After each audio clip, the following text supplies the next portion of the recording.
You know what really chaps my tuchus? Leaving something to marinate all day only to take it out of the oven and it's got the consistency of a snow tire. Not anymore, my friends. Introducing the Meter Plus, the world's first truly wireless leave and meat thermometer with a water-resistant stainless steel design. I mean, this thing is a thing of beauty. It is designed with internal and external temperature sensors to ensure the perfectly prepared meat for any meal. The charger includes a built-in Bluetooth repeater, allowing range to extend up to 165 feet. That's over half a football field, fellas. The companion app, available for iOS and Android, provides recommendations for meat preparation, tracks finish and resting time, and saves cook history. Don't be stubborn, grill masters. This is a necessity for amateur cooks. Go to meter.com, get yourself a meter. Perfect cook every time. Let's go. Bye. And 3, 2, 1. Good morning and welcome to your Wednesday edition of the Morning Jog. My name is Matt Cohan, of course, and I am joined by the illustrious Robbie Berger and Francis Ellis. Hi, guys. How we doing today, boys? Hey, fellas, what's happening? Little voice crack there, Mr. Ellis. Sorry. Snuck in there. Well, I don't even know if it was a voice crack. If it was more of like a bubble. You know what I mean? Like I had a little bubble back Hey, there. guys. Maybe it's a voice crack. Yeah. A tough start for Mr. Ellis. So we're going to roll right into our first story of the day here. For our jog listeners under the age of 18, cover your ears for this first story because we are discussing a heinous crime on the baseball diamond. Fernando Tatis Jr. slugged 2 home runs and drove in the final 7 runs of his Padres 14-4 win over the Rangers. Tatis drilled an 8th-inning grand slam after swinging on a 3-0 pitch with a big lead, apparently breaking another one of baseball's billion unwritten rules. His own manager, Jace Tingler, called him out after the game, saying that this is a learning experience for Tatis, who ignored his sign to take the pitch to avoid running up the score. Rangers manager Chris Woodward issued his own complaint, quote, there's a lot of unwritten rules that are constantly being challenged in today's game. I don't like it personally. You're up by 7 in the 8th inning. It's typically not a good time to swing at a 3-0. It's kind of the way we were all raised in the game. But like I said, the norms are being challenged on a daily basis. Just because I don't like it doesn't mean it's not right. I don't think we liked it as a group. How does this sit with you, Francisco?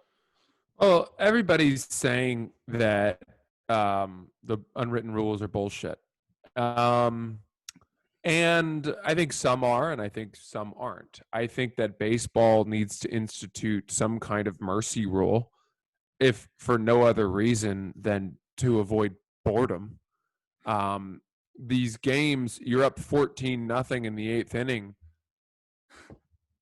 Certainly, the players on the winning team have no incentive to stop hitting. It's a time for them to drive up their batting averages, to improve their candidacy for all-star voting, to help their livelihood.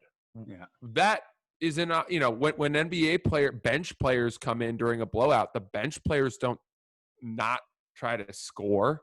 Yeah. So why would they not keep trying to hit, except for the fact that everyone wants the game to end? And if that's the case, if everybody, the fans, both managers, the players want the game to end the game. Right. What percentage of games that were a 10-run differential heading into the 8th inning did the losing team come back? 0.0001? I think we can say it's over. Yeah. And what's the inning where it's like you should stop trying? Is it the 8th inning? Is it the 6th inning? Who knows? Robbie? Well, you know what, too, and I agree with that, but at the same time, too, with this one, look, it was a 7-run lead. That's nothing crazy. I get that it's late in the game, but I actually disagree with what they're saying here about that being for him to take a swing on a 3-0 count. If anything, yeah, everybody's bored at that time. If anything, it speeds it up. Do you really want to take a pitch on a 3-0 count and then you got to work the count?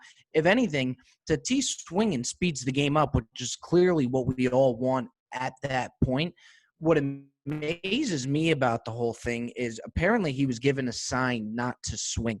I really, as a baseball guy, I really thought that those signs stopped after Little League as far as when to not swing. The 3-0 count, you get a certain signal. I thought that was a little league thing. I couldn't believe that was still going on in the majors.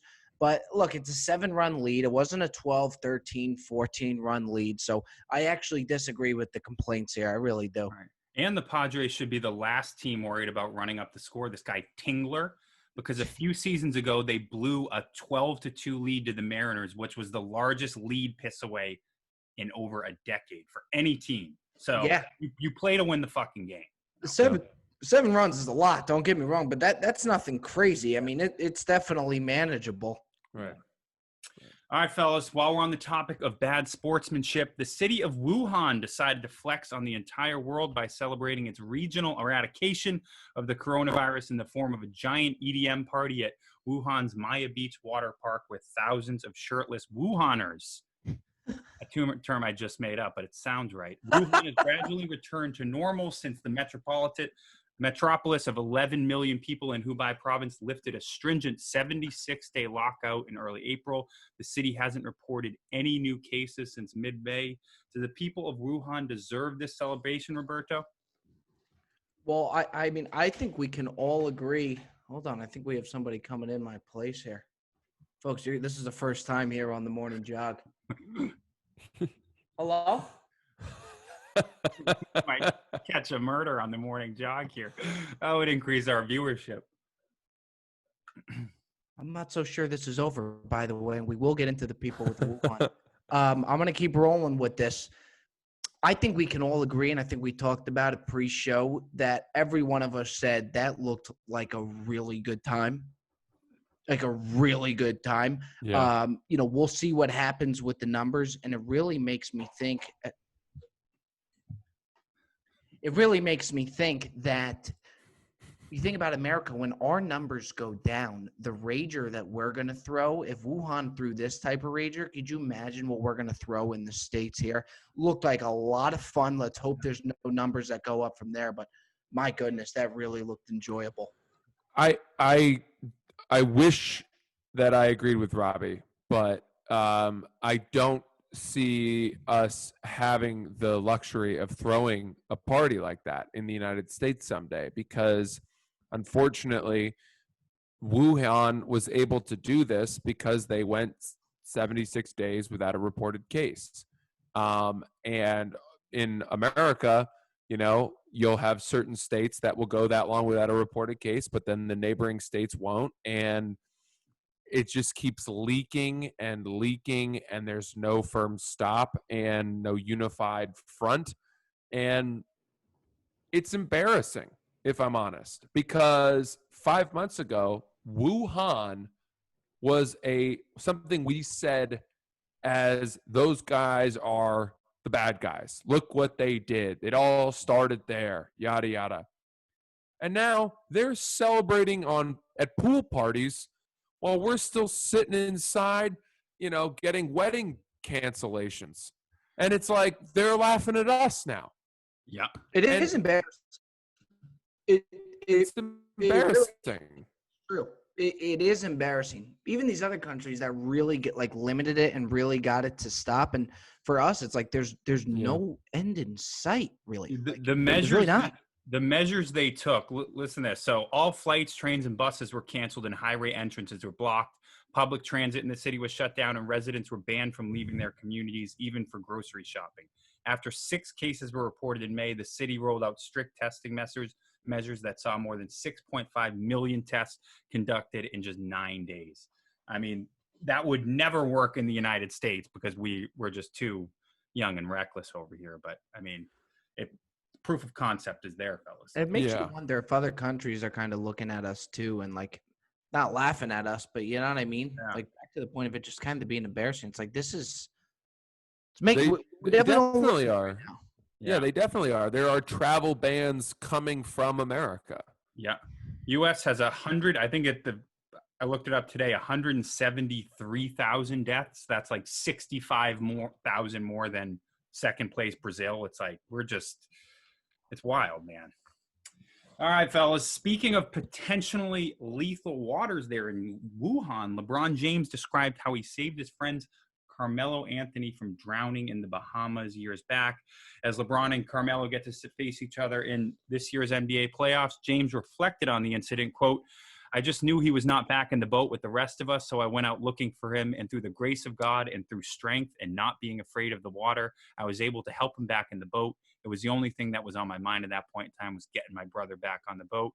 When asked if he thought Anthony was in danger when he spotted him, James replied, "We all talked about it before, and he told me he felt like I saved his life." Back in March, Carmelo spoke about this on an Instagram Live with D. Wade. Quote, "It was my fault. I was trying to see the last little bit of barracuda snorkeling and all that. I look up and the current was taking me in the middle of the ocean and opposite the boat. Quote, it was windy, all type of shit was going on in my head. Then I look up at the boat and I see Braun jump off the boat like he's MacGyver. He swam with the one arm and he's carrying me with the other. He saved my life. Yo, Braun, I appreciate it. You saved my life that day. Them flippers wasn't working for me." Francis, does this survival story make you think more of LeBron or less of Carmelo? Well, I got to be really careful in how I go about this. Boy. Yeah, dude. This, to me, speaks of a group of people that have not spent a lot of time swimming in the ocean, is how I would put it. Because they're describing their ordeal the way that I would describe the first time I went horseback riding, where everything seemed terrifying and I exaggerated a ton only because I wasn't that familiar with the world of horseback riding. Carmelo says the current was taking him into the middle of the ocean, which makes me think that Carmelo does not understand how big the ocean is. LeBron says that he, sees the current. Well, you don't really see the current unless you see. Maybe he saw Carmelo floating away on the current. He's near the boat. It doesn't sound like he was being swept away down a rapid river. They're on a banana float. They're like, chumming it up, drinking beers. This doesn't seem like life-threatening waters to me. So good PR for LeBron that his friends would say that about him. But, when you hear things like, by the grace of God, I was able to, it's like, don't bring God into this. You guys were fine. Yeah, you know what? The reason I think this kind of loses a little bit of credibility is when everybody thinks about that trip, we all think about the famous banana boat picture. Yeah. So it's hard to kind of think of this in like a real life, like tragic life or death type. I almost get the impression like Carmelo is just like right next to the boat, like an arm's length away. And like, look, I could be wrong, but like when you think back to that, that's what you think of. You think of them on the banana boat, like all of them having a good time. It's hard to so quickly transition that into that, life or death. But like Francis said, by the grace of God type. I just wish we had video footage of it. I really, and that's a great point. Like the banana boat thing is such like someone who's like just been on water for the first time. Like, what's a fun activity? Like, and they were all like, waving, like having a good time. And anybody who lives on the water, Francis could. Nobody's been on a banana boat or anything like that if they live on the water. And really quick, do you really think that a boat that has LeBron James, Carmelo Anthony, Dwayne Wade, presumably their wives or girlfriends, is not also being piloted by some person with a boating license? Yeah. Maybe there's a chef like on Dwayne board. Wade was steering the ship, a so he couldn't jump massage in. therapist, a sushi chef. The number of people with them who know what they're doing, those guys are not just out figuring it out on the open water. You know what I mean? They were going to be fine. It's so true. All right, fella, we'll end on that. It's your Wednesday edition of the Morning Jog. Hey, tomorrow is our last show, so make sure you tune in. Follow all these guys on all their social media. Thank you for listening. Peace.